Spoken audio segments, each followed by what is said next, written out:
Hi, and welcome to Take Every Thought Captive, our weekly look at the Catholic intellectual tradition and an exploration of the author's books and topics that have shaped Catholic thinking for 2,000 years.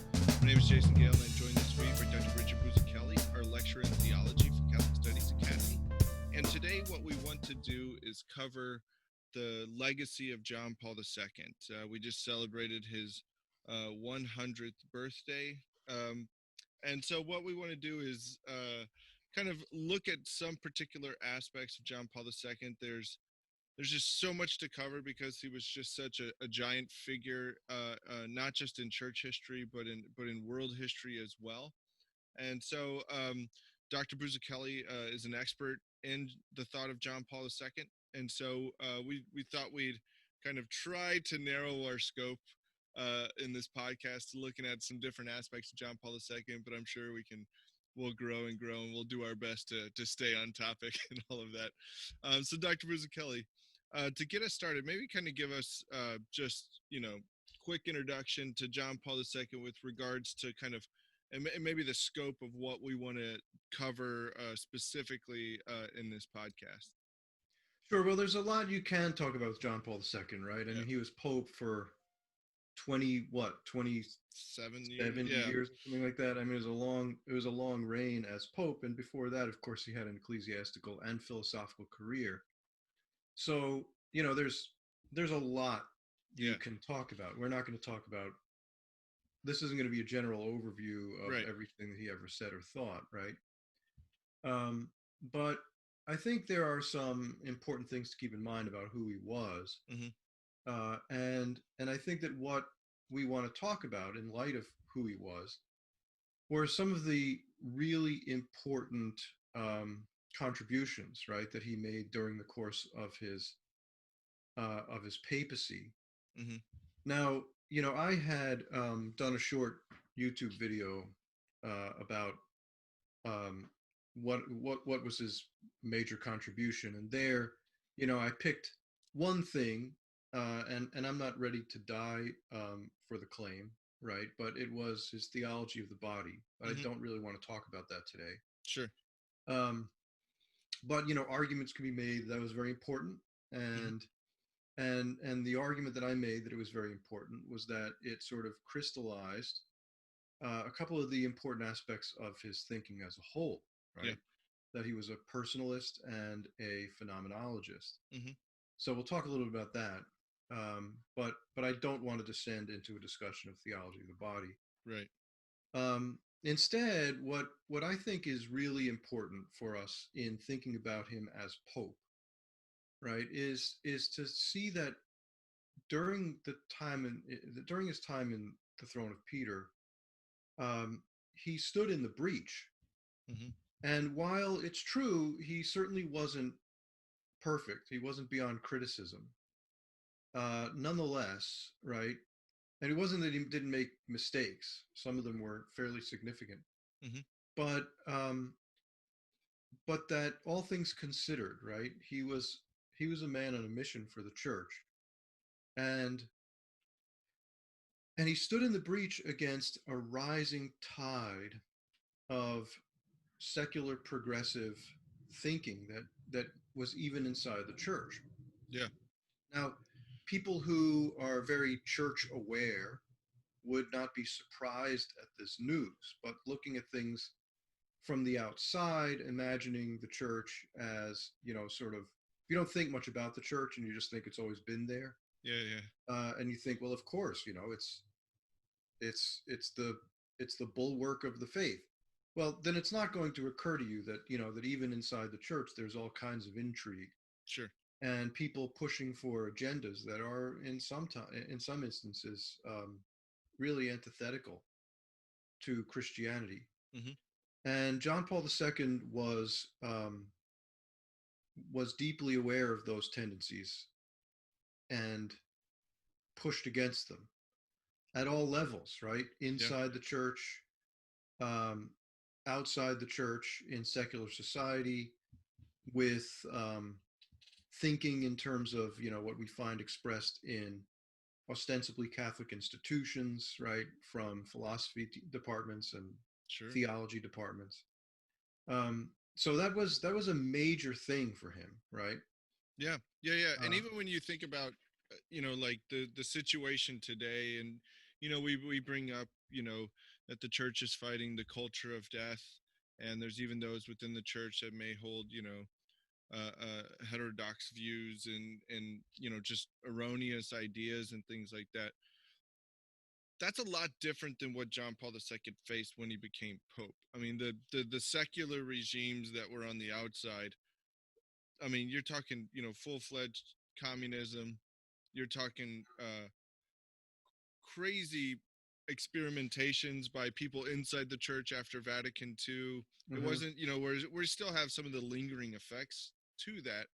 But I mean, he really became pope at a time when not just the things in the church, but I mean, just the secular pressures and the secular regimes pushing back on him were so much stronger, so much more, I think, rooted um, than they are today. So Yeah. even though we may still have some of the lingering problems, they didn't have the force. I don't think they have the force that Well, they did when he became pope. yeah, You know? in some ways yes, in some ways no. I Yeah. think we could probably argue about that, but but backing up, let's look at, I mentioned, I was going to say, where did he come from? Who was he? Yeah. Yeah. Right. Yeah. So let's talk about that because it helps us to position him relative to these conflicts. Sure. Um, so most people know at this point, he's so famous. Most people have a general idea, of what his background was. But I want to say, we should always remember that he grew up during a terrible time in the history of Poland, right? Hmm. So before, I mean, until fairly, actually, Poland was during most of the 20th century, right? The most Catholic country on earth. Hmm. In spite of the fact that it spent a good deal of the 20th century under the oppression of secular materialistic regimes, Hmm. right? So it came under occupation by the Nazis at the beginning of the Second World War, right? And then once it was liberated from Nazi control, it was liberated by whom? Well, ultimately the Russians, right? And so it came under communist rule after the Second World War, really from 1939 until the dissolution of the Soviet bloc. Poland was Poland was ruled by secular materialist regimes, which were hostile to the church. Now they fared better. The church fared better under communism than it had under Nazism. Hmm. And the reason for that was really that Nazism was all about Germany for the most part, right? It was all Sure. about the Aryan race, and it was in this respect more ideological, I suppose you'd say, right, Hmm. than the communists were. Yeah. Um, and of course, they were ready to. I mean, they didn't really seem to have much difficulty in committing genocide. Hmm. Now, that's not to say that the Russians weren't brutal and killed lots and lots of people, right? Yeah. But they were more practical in their thinking, and from their point of view, they thought, well, look, the church in Poland is too strong a force to battle against. What's to be gained Hmm. in waging that war? Wouldn't it be better to just sort of have a truce with them? Yeah. Let them go along and do their Catholic thing, kind of, in private, as long as it doesn't interfere with what we're doing in the realm of politics. Much like what you would find, say, under the Obama administration in the United States, right? Hmm. Maybe to a obviously to a greater degree than what we saw under Obama, but the same Sure. basic thinking, right? Yeah. Um, so it was a practical kind of arrangement, and they found a way to kind of live under the radar, right? To kind of have their Catholic interaction without disturbing the state too much.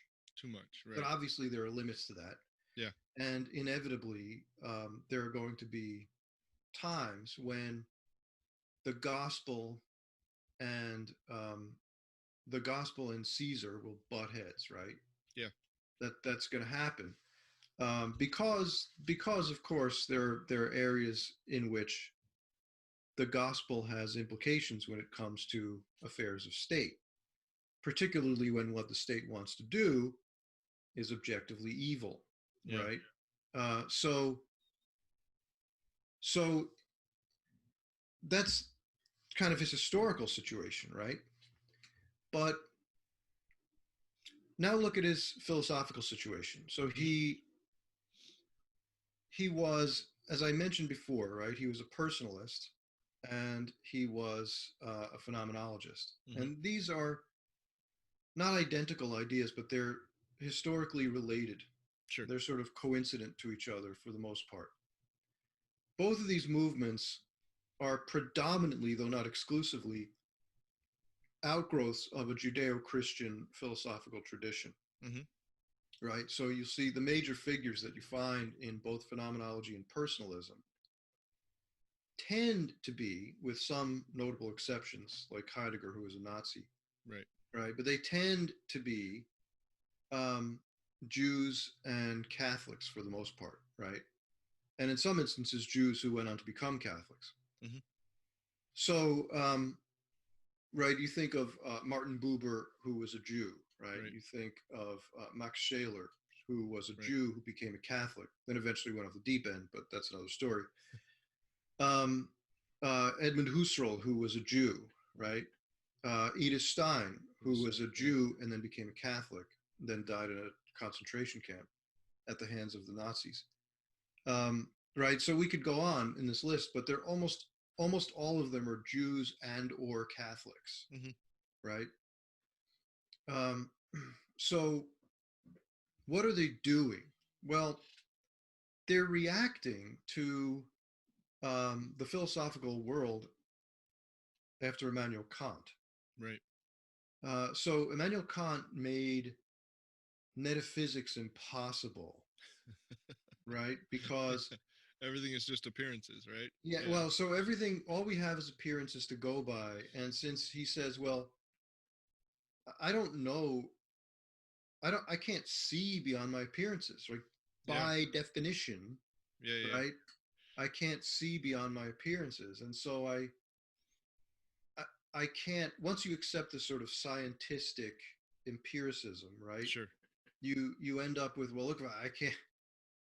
It's not there to be perceived for me, Yeah. and so I can say nothing about it. The noumenal realm is it, he can only be completely uh, what's the word I'm looking for? Skeptic at best. I mean, it's just. Yeah, I mean, he can say nothing about it, right? Yeah. But what he can say something about is um, is how he thinks, and so it all comes down to the categories of his mind, Right. and that's really what. So when he talks about doing metaphysics, what he's really talking about is talking about how his mind processes perception in Yeah. terms of the rational categories in which he thinks. But he doesn't think he's actually making statements about The thing itself. things in themselves, Yeah. right? The Yeah. Yeah. Ding gun seek is off limits.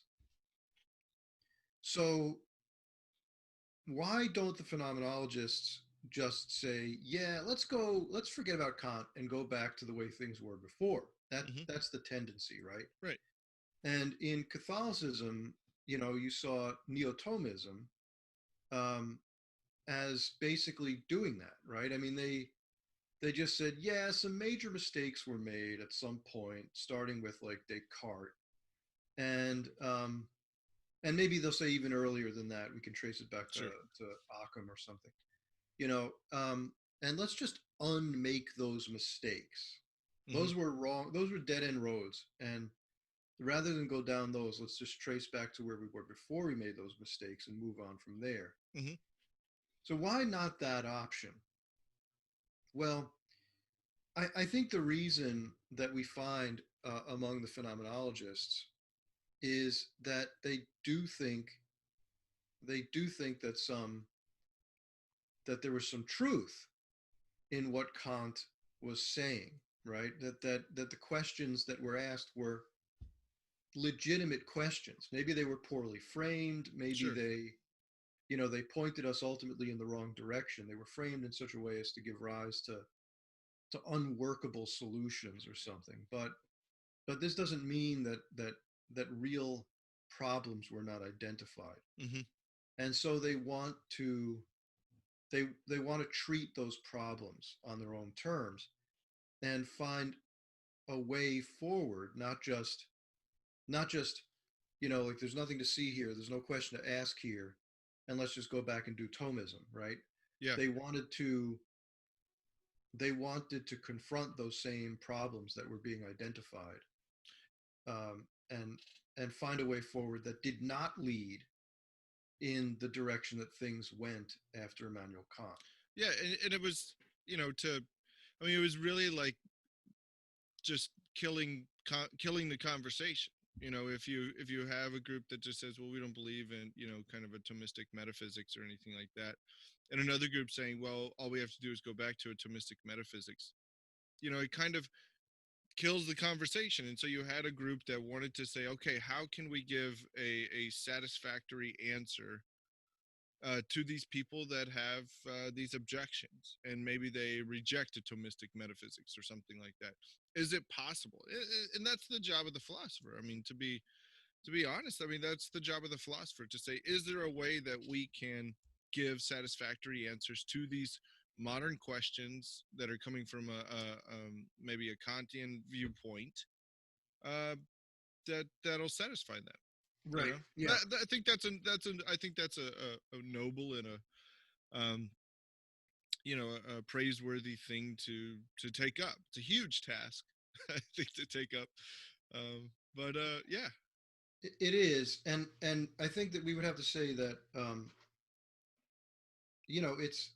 it's far from complete, right? Yeah, And I don't think that in the course of his lifetime, Wojtyła, John Paul II, believed that it had been completed. I think he thought it was still something that needed to occur. Sure. But I think he saw phenomenology as the investigative tool, Mm-hmm. right, to use in order to pave the way to a new metaphysic. Right. Now, the so he wants to preserve many of the things that we find in traditional metaphysics, Mm-hmm. particularly in Thomism, right? But he also wants to, as I said, he wants to answer these other questions, right? He wants to find a way to treat. Um, he wants to find a way to treat these other things. So let's look at the question, say, of the thing in itself, right? Mm-hmm. What Mm-hmm. is the problem with the thing in itself? Right. This is the big question, right? When people talk about what's wrong with phenomenology, Yeah. one of Yeah. the things they criticize is that phenomenologists don't like to talk about the thing in itself. Yeah. Okay, but try to understand this problem. Okay, now, and I have to admit, when I first encountered phenomenology, I was very much in the Thomistic camp, and I saw this problem just as absurdity, right? Sure. But but I don't think I do anymore. And I think that I used to misunderstand the nature of the difficulty. Okay, Mm-hmm. so basically, the problem is this, right? That for me to talk about the thing in itself, I have to claim to know a thing as it is apart from my knowing it, right? Yeah. That I think is the problem that the phenomenologists are recognizing. Sure. And I can't know a thing apart from my knowing it. right? Yeah, so In you fact, can't this is you not can't a know new it at all. You observation. can't know it at all. That's what Kant would say. So you just can't know Well, it that's at what all. Kant would say, and the phenomenologist like, no, you can. Yeah, That's the yeah, difference, yeah. and that's where I think that's where I think we need to. It would be really great if Thomist critics of phenomenology could understand that what they're actually trying to do is not be Kantian, Right, right, right, right. right? Yeah, So yeah, Kant would say you can't know it at all, and they would be no, you can, but not as it is without you knowing it. That's an absurdity, yeah, right? So now, as I was saying, this is not even a new problem, right? We recognize in Thomas himself that a thing is known according to the mode of knowing of the knower, right. right? That the way in which there's a way in which I know things that's specifically um, that's kind of specifically differentiated intellectually to the knower. Sure. The There's way a I know a way. tree is different than the way a dog knows a tree. That's And, right. and yeah. That's right. So, but is there a thing you're knowing, Mm-hmm. a thing that exists apart from your knowing it? Yeah, yeah, yeah. Yes, there is, and I think the phenomenologists want to affirm that. Yeah. But what they want to say is, yet, right? So there really is a thing producing the phenomena, Mm-hmm. Mm-hmm. right? As opposed to Kant, who says, actually, I don't know whether there's anything producing them or not. They might just spontaneously appear, for all I know, because cause and effect is just a category in my mind. I don't know if it actually applies Yeah. outside my mind, right? Maybe they just spontaneously appear. And then the phenomenologist is like, dude, no. There's something causing them, okay? Yeah, yeah. But your encounter with that object is mediated through your experience. Mm-hmm. Mm-hmm. And you just need to accept that. But if we recognize that things like cause and effect, that these categories of the mind are not just categories of the mind, right? Mm-hmm. But an intersection between mind and world, then we can begin to see, right, that what my mind is doing with the perceptions, that Mm-hmm. as the thing that produces the perceptions is mediated through my perceptions, Yeah. right? It's mediated in such a way that truth about the thing can be discerned. Mm-hmm. Right. Mm-hmm. And I think Yeah. that's kind of what they're actually after. Yeah. Does that make Yeah. sense to you? Yeah, yeah, yeah. It's a huge project. It's a kind of a just a different way to get at the thing of in itself. And a different approach, than atomistic metaphysics, but one that addresses the current philosoph- you know philosophical kind of disposition Yeah. And of the world. it's not completely foreign to Thomas, right? I mean, Yeah, yeah, yeah, right. So yeah. like Thomas is starting with what he recognizes that the way we perceive the world influences the way we can know it, Sure. Yeah, yeah. right? He recognizes that. He recognizes that my access to truth um, depends upon my experience of things, right? I can't come to know something which is absolutely divorced from the realm of experience. Yeah,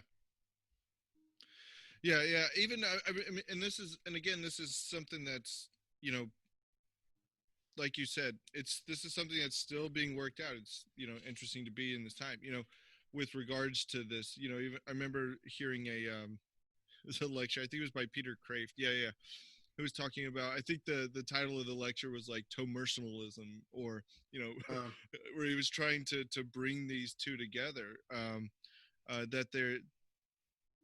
That there seems to be a way forward with regards to these, to where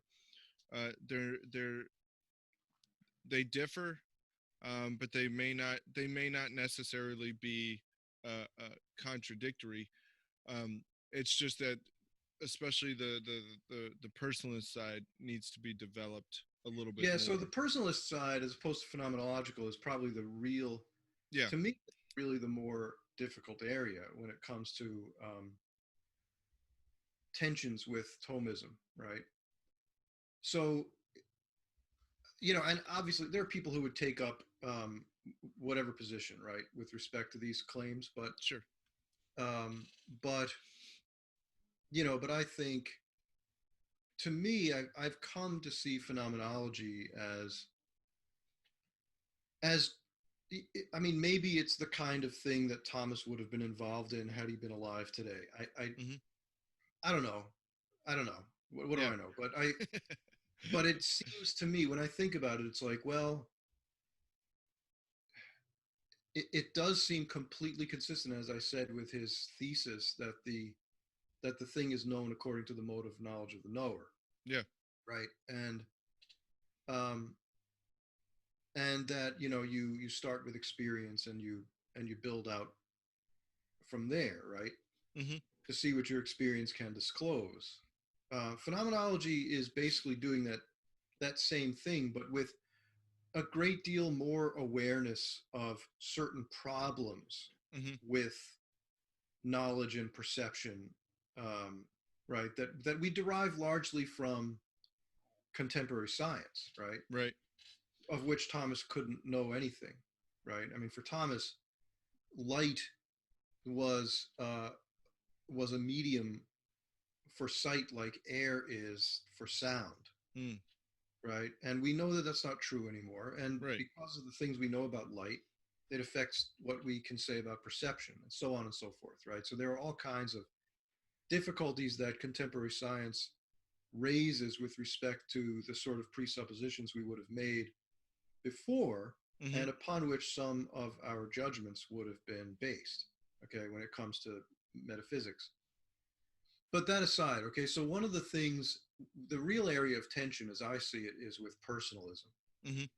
Um, Early in his career,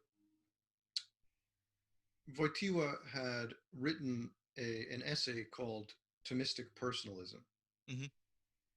And so it was in the 1940s he wrote this essay, very, very early in his career, right? It was one of his, he was wet behind the ears, very green when he wrote it. And he never revisited it. Mm. So many Interesting. people will quote this, will reference it. Thomistic personalism. And all they'll talk about is Thomistic personalism, saying that Wojtyła saw himself as a Thomistic personalist. Right. And I don't believe that that is true. I don't believe it's true because I think there came a point at which he realized that there's a point of departure between Thomism and personalism. Mm. Um, and that is, and this is actually an issue about which he spoke at great length. Now he never wrote in a way that displayed any hostility toward Thomism. Hmm.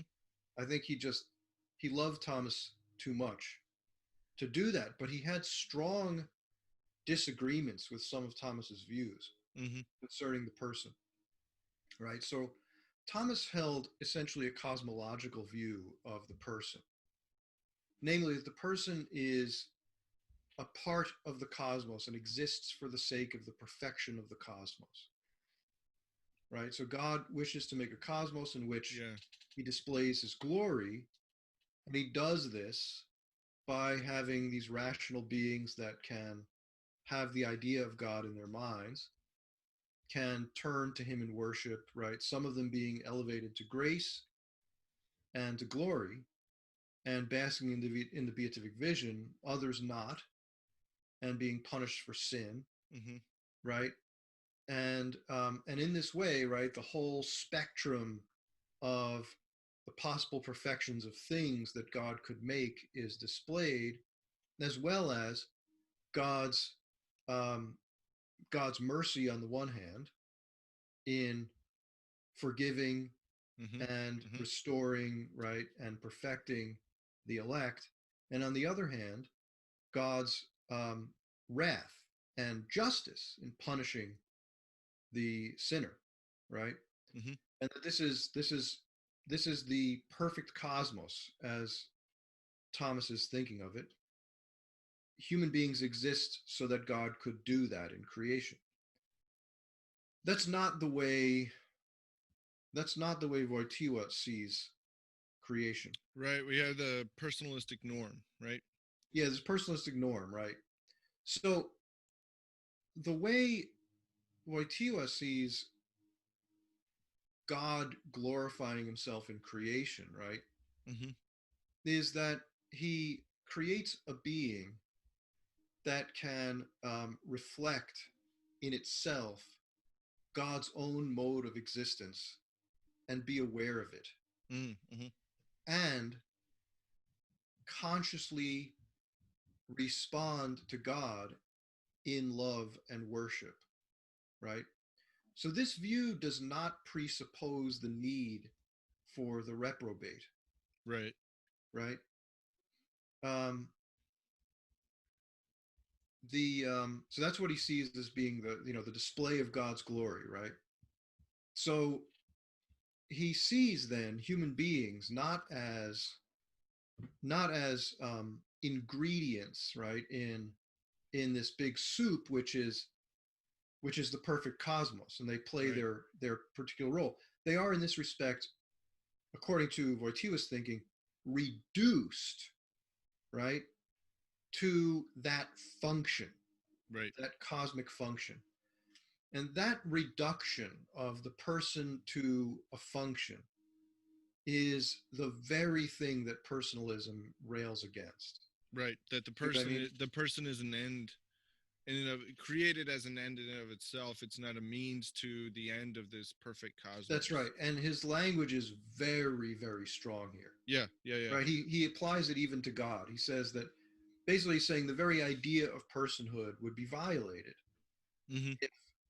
if God were to do that. Right? Mm-hmm. Not even God himself can reduce the person to a mere end. Now he's not saying that there are limits to what God can do. Sure. He's Sure. just Sure. Sure. saying, look, if we're saying that God made persons, then we're saying that he made things that are not means to his ends, Right. right? That they're not just means to his ends. They're goods in and of themselves. Right, which means, right, that there can't be on this view this the so Thomas says something very strong, Mm-hmm. right, in his treatment of the ideas of predestination and reprobation, Mm-hmm. where he says that more than any other creature in the cosmos, man is made, right, more than any other creature is made for the perfection of the universe. That's Right. what he says, right? But he says, um, oh no, excuse me. Let me rephrase that. He says the elect, specifically, the Yeah. elect, more than any other thing, are made for the perfection of the cosmos. But he says the reprobate are made for the sake of the elect. Right? That's So interesting. yeah. So you've got a two-tiered order of human worth, Yeah. right? I mean, it seems to me that's just not deniable. In Thomas's view, the elect are more good. Now, I don't mean good; they're more morally good. Obviously, no one's Right. denying that. Wojtyła doesn't deny that. Right.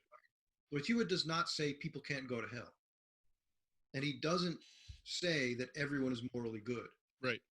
Right? But I'm talking about ontological. Ontological. Yeah, and we've talked about this before on Yeah. the podcast, the difference there between the ontological and the moral good Yeah. of people. Right. So for Thomas, though, like the reprobate, they really are ontologically destined Yeah. to be less and at the service of these others, right? Um, and that's just something that Wojtyła flatly denies, Mm-hmm. Mm-hmm. right? So that's a major difference between them, and those views maybe helps to situate, right, who Wojtyła is. Yeah.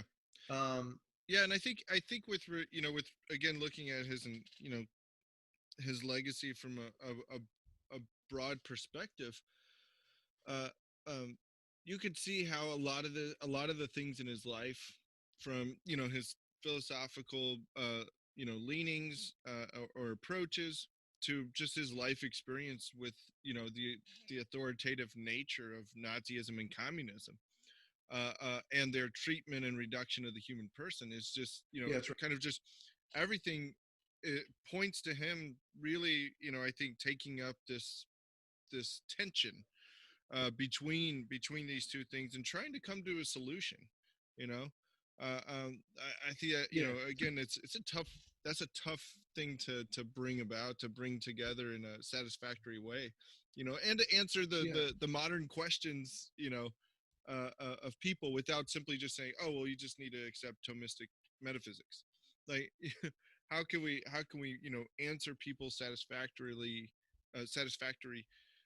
like this, That's um right. And I think so. We see a couple of things in John Paul II as Pope, yeah, right?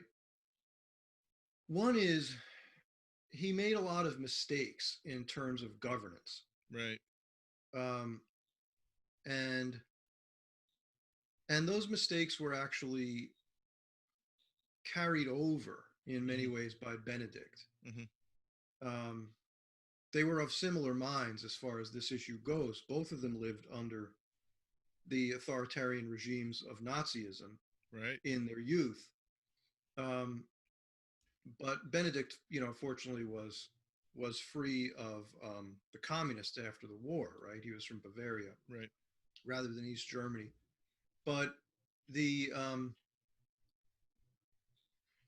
but when you live under these authoritarian regimes, right, you might see the idea that people should simply be silenced and removed and suppressed, Hmm. right, Hmm. as very distasteful, Yeah. particularly when you yourself have been subject to this kind of treatment, right? Yeah. So not just in the abstract, but concretely, both, and even within the church, right? Both at one point, Wojtyła, I think there was a dossier on him at one point from the Holy Office of the Inquisition, and there certainly was on Ratzinger, Hmm. right? So both of them were held under suspicion, and kind of living in this way, I suppose, can make a person reticent to deal that way with others when they ultimately come into the position of authority. And I think we see this reflected in both Wojtyła and Ratzinger, Yeah. right? Both John Paul II and Benedict, when they're in the position to make these calls, they govern with a much softer hand for the most part. Yeah. Well, And yeah. I and mean, when you look at, one of the problems with this is some of the really terrible um, authority figures who came up in the church and stayed around, hmm right, for a long period of time, virtually unchecked, yeah, yeah, because they didn't they just didn't bring the hammer down, right, except on very rare occasions. right, right. And I think even when you think about, who they were, I mean, both John Paul II and Cardinal Ratzinger, or Benedict, they were both, intellectuals, so I mean, that was their battlefield, Mm-hmm. was the intellectual battlefield. So even when they encountered, people who practically were causing great harm and all these things, I think for them, the way they saw forward, the way they saw the way we need to fight these is, more intellectually than, say, practically, by, picking them up and removing them, or, coming down with a hard hand, you know not not, similar to maybe the way that they had experienced, their youth. Mm-hmm. um yeah, so I mean, yeah, I think that's a huge point to when we think about their governing, um you know to think about also where did they come from with regards to kind of a central authority, and the exercise of the power that came from that central authority Yeah. that had great effects Problem. on them. That's right. And the problem is, though, of course, damage was done as a Yeah, result. a lot. Yeah. So, I'm a great admirer of both John Paul II and Benedict, Yeah. but I do see certain damage having been done. More under John Paul II. Benedict, I think, started to dial things back. Many of the liturgical abuses, right? He Sure. started to Sure. dial those back. But many of those abuses became normalized under John Paul II, right? Yeah. Not all, but some did. Yeah. Um, so like the use of female acolytes, Mm-hmm. and now it's in many places the idea of not having female altar servers is Yeah. verboten, right? Yeah. Um, but that was a concession, and the way the concession worked essentially was, well, I mean, come on, is it like absolutely incompatible with the faith? Yeah. Well, I guess not really absolutely it's not absolutely incompatible, right? I mean, Yeah. you Yeah. do have historically in the ancient church, these widows and deaconesses who performed Yeah. certain There's some liturgical obscure, functions, yeah, right? reasoning And behind it. Yeah. they had seats in the sacristy and all this.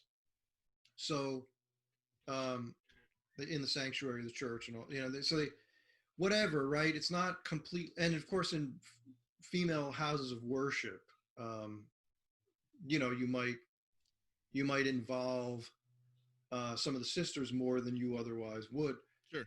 but that doesn't make it normative for the church, and it Yeah. doesn't make it the usual and appropriate thing in liturgy, Mm-hmm. Mm-hmm. um, particularly outside of those extraordinary contexts. And yet, because the answer was, well, it's not absolutely incompatible with the faith, then suddenly, well, then we can do it, right? Yeah. See? And it's always presented as, A temporary well, thing, right? it's grown up as a custom in this place, Yeah. right? And so an indult is given to this particular place in this particular kind of context, and then soon it's just inflated, and then now it's everywhere. Yeah. And that's Yeah. what happened with communion in the hand as well. Yeah. Right. Luckily, there were things that they did allow to simply die. One of those being the children's lectionary, at least in the United States. So for our listeners who may be a little bit younger, there was a horrible translation of the readings called the children's lectionary, where they did away with tough words and big words and words that maybe sounded like people may actually go to hell and things like that. I may be a little exaggerating there, but it was a complete different translation of sacred scripture that was made for children, and the United States had an indult for a long time to use this in masses that were predominantly attended by children. The indult expired, and the indult was not renewed, and the children's lectionary simply went away. It was a great day. It did not make any press headlines, and it just simply disappeared, and the church is better for it. But yeah, like there was so much experimentation with things going on, and again, John Paul II, not just philosophically, but in so many different ways, stood in this breach of time with regards to so many of these things.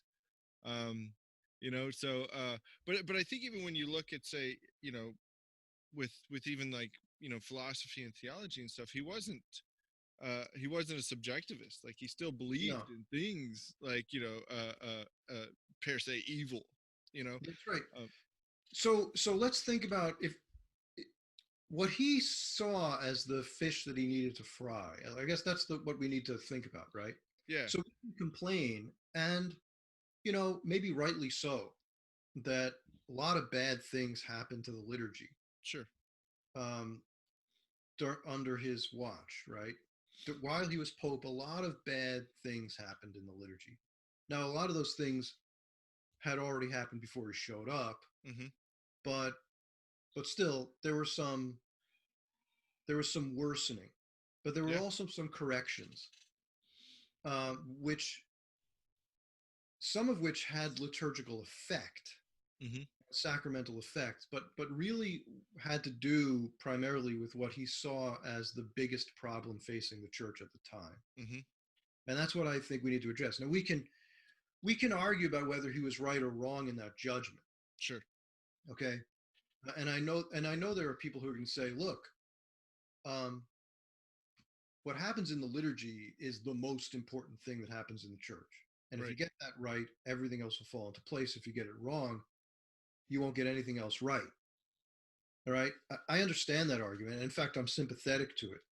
Yeah. I'm not 100% persuaded by it, but I'm sympathetic to it. Yeah. Right. Now, that being said, I just want to be clear about what I think he thought was the biggest problem facing the church. And I think that what he saw was secular materialism, progressivism, postmodernism, right? Yeah. That sort of cluster of philosophical aberration is what I believe he saw as the biggest problem. And I think that he saw it as a problem not only of the world attacking the church from the outside, but infiltrating the church from within. Yeah, absolutely. Right? Yeah. Now, in a nutshell, right, when we think about John Paul II, we hear this phrase, the culture of life. And we hear this other phrase, the culture of death. And we often think that the culture of death is just, the culture of thinking abortion is good. Yeah. Right. And being in favor of the death penalty. And that is not accurate. Now, I will say that John Paul II associated both of those things with the culture of death. Right. We can argue about the death penalty thing, but I don't want to have that argument right now. It's not important for this discussion. I mean, I think as things go, it's a somewhat tangential problem here, right? But he did happen to associate both of those things with the culture of death. But it's important to understand what he saw the culture of death as actually being. Yeah, to not reduce it to simply a pro-life issue like that. So what is the culture of death? It's the view that actually this life is the only life we've got. Yeah. Right? It's the view that death, which places the limit on this life, has a voice at the table in our moral and spiritual deliberations. That it sets the parameters within which we can live our lives. Right? So if I say, I could say morality is good up to a point, but if you continue with these ideals, then you will throw away the only life you have to live. Yeah. Right? You will die. If you don't have this abortion, you'll die. Or you'll squander your chances at worldly success. Yeah. Your life, your quality of life. There goes your future, right? Yeah. Okay? That's the culture of death. That's what that is. Whereas the culture of life is the view that thanks to what Jesus has done on the cross, right? Thanks to a God who creates the world out of nothing, life is more powerful than death. Death is a problem that God can fix. God being loving and merciful and faithful reveals himself as one who desires to solve that problem and has the power to do so. And for this reason, compromise with evil is never permissible. Right? Yeah. That's the culture of life. What, if push comes to shove and I continue to live according to these principles, what, I'll die or I'll live in misery for the next 70 years? Yeah. Bring it. Yeah. Because at the end of that road, right? At the end of that road is a doorway that opens up to new life, a life that death can never touch. Right. Death does not have the final say in the conclusion of your life. That's right. And that's the issue. If you understand that, right? The culture of death, the culture of life, that's the issue. Yeah. and that encapsulates really this whole problem. The culture of death is secular progressivism, secular materialism, postmodernism, Mm-hmm. right? That's what that is. And so much of kind of that ideology bled into so many different things even within the church. So you look at and John, and again you could see where John Paul II tried to address these, like Veritatis Splendor I think is a great example, Yes, Familiaris Consortio. So many of the things that he addressed can be traced back to this disposition of the secular world, that this life is the only life, and this life is so important that at some point your morality should simply fall away. It can be good up to a certain degree, but at some point it simply can, and this is where you get into ideas like fundamental option theory and things like yeah, that John Paul II very in no uncertain terms squashed, uh, that's um, right. very very clearly.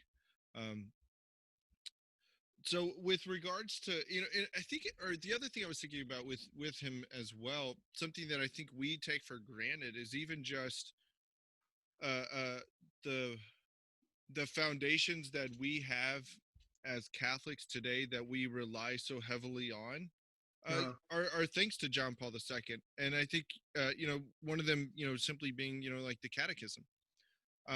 Maybe this is definitely a topic for another podcast because I think it's an interesting story. But I mean, even in the United States, you had an entire conference that was called at Woodstock Theological yeah, Seminary or something like that, um, trying to subvert the publication of the Catechism.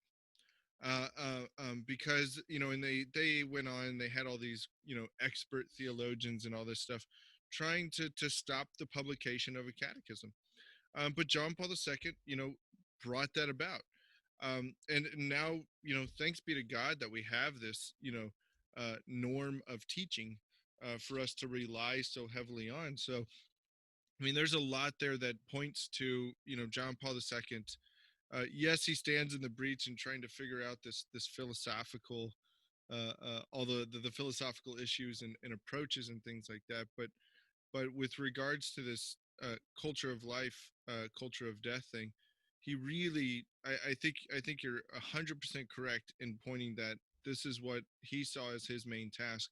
And again, he's being attacked on multiple fronts here that sometimes I don't think we or I have trouble just comprehending it. I have to remind myself, oh yeah, like communism was huge, and communism was flying in the face of Poland and of the church as well, that he yeah. I was mean, the covering. dude was instrumental in bringing down the Berlin Wall, Yeah, right? yeah, I mean, like people often they just many people don't understand that his involvement in this. I mean, he was a major player, kind of behind the scenes at a cultural level in making that a possibility. yeah, like yeah, which I think we kind of just take for granted. Like we haven't had or I guess well, it's starting to come back. Sadly, it's starting to come back into popularity, but we haven't had the communistic forces at a popular level or at a mainstream kind of level like he did. We haven't Yeah, had that in years, and I think we do forget about that. Um, that was huge, right. and so and I think even when you look at say his encyclicals and his writings, you could see where he was really trying to bring the church. I mean, his first encyclical being on the mission of the Redeemer of man. Um, so many of these were again focused on Christ, uh, uh, again trying to push back on that idea that death has the final say, Hmm. that the human person can be reduced to a means to an end, and that entire project of him. um, any other final thoughts, Yeah, I do have contributions that some. we can I hit on? think so. Sure. Yeah, so I think it's important actually to address a question an issue that you raised earlier, which was Hmm. whether whether we see the same kinds of problems today, whether they're as bad. And I think actually in some ways they're worse. Okay. Right. Um, so, so one of the really important things that we saw from John Paul II, right, as we've mentioned, is the idea that there really is content, identifiable content to the gospel. Mm-hmm.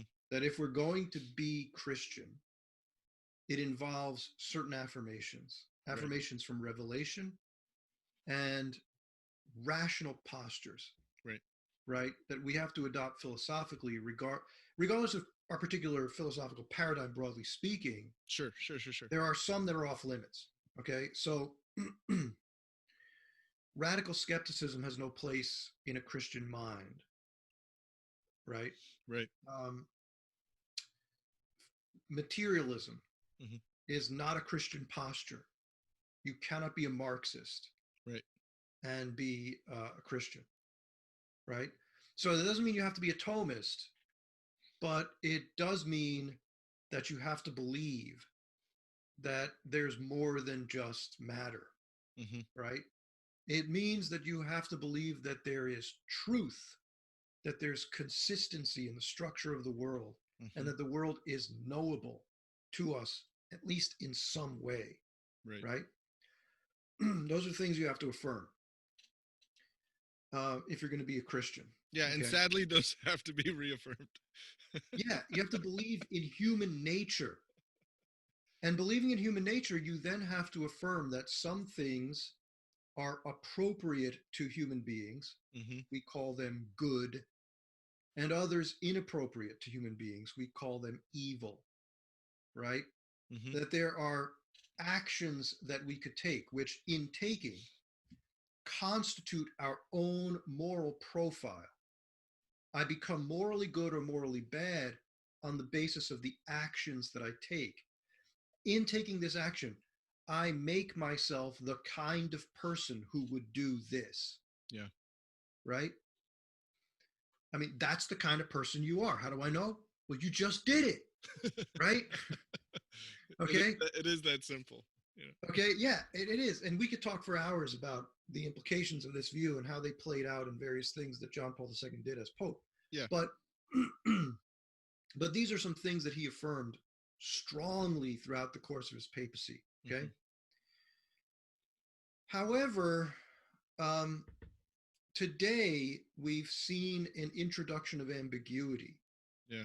In the absence of John Paul II and Benedict, who were very clear voices as far as these parameters, right? Yeah. And I'm not talking about like they told you the things you had to think, but they set the boundaries. They defined clearly where the boundaries were beyond which you could not call yourself orthodox. Okay. We're seeing that without their constant reaffirmation, many of the voices that were still around, right, that had been corrected but not completely removed from the scene, have reasserted themselves. Right. And we find ourselves now in a world where there are sympathizers within the church and a secular society outside the church that is more militant than ever. Yeah. Now things like, the problem of gender theory has reached a point that even under Benedict we didn't see. Right. Right. So or did we think would get to this point this fast? That's the other thing, is the speed to which we've gotten to this point of, Right, because it seems as if once these things were not constantly and habitually kind of corrected, right? You sort of let your hand off the rein, and it just goes, right? The horse just goes. Yeah.